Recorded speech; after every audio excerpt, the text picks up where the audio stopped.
Welcome back to AM Agenda and our panel, Samantha Maiden from the Australian newspaper online. Thanks, Sam, for coming in. Good morning. And in Sydney, David Marr from the Sydney Morning Herald and author of the Henson case. David, thank you for your time. Good morning.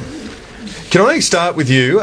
You're now being accused essentially of doing what you've criticised others for, overreacting to a cartoon that Bill Leak had in the Weekend Australian newspaper. What's your response to that? It wasn't a funny cartoon. I don't actually think it's funny to accuse people simply on the basis of a rather lame pun of being extremely serious criminals. I'm a huge fan of Bill Leak. I think he is an incisive, fantastic cartoonist.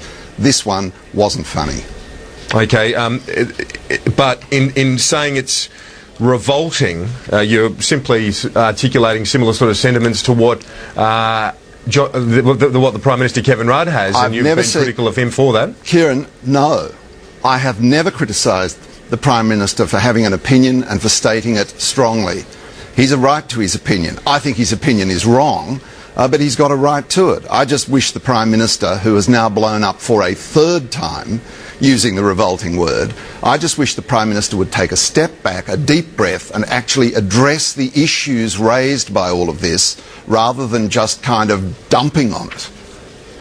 But you've been portrayed as and Bill Leak says this in today's Australian, that you're carrying on like an Ayatollah denouncing a Danish cartoonist. Aren't there parallels in both cases here? Let's get a grip. I'm an admirer of Bill Henson's photography. I do not actually think he's Muhammad.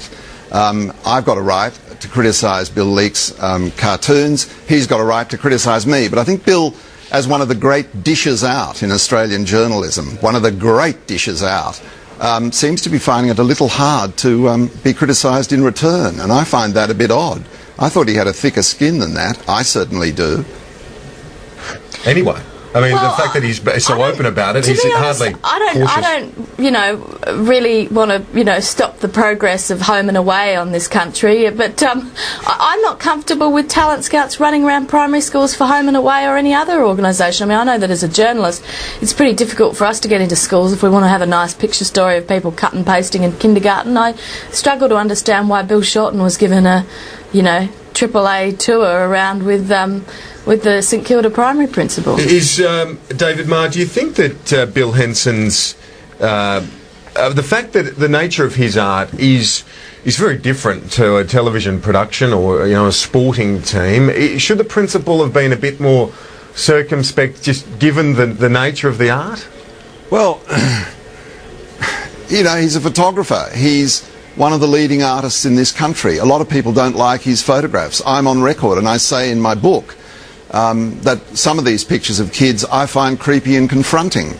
But these are, in many people's eyes, beautiful photographs. And the photographs that actually resulted from this visit to St Kilda Park Primary, photographs of this young boy, Henson assures me that he was not photographed naked. He has his shirt off. The photographs are beautiful. They've never been complained about or worried about by anybody. They've never been seized or examined by the police. They were half a page in the Good Weekend last weekend. Fairfax put them everywhere. I mean, suddenly these photographs too are being sort of demonised in a way as tremendously dangerous. Look, first up, these photographs are beautiful. They only happened because the parents gave permission for their kid to be photographed. Henson didn't approach the kid. Henson didn't approach the parents. It only happened with their say-so and their consent.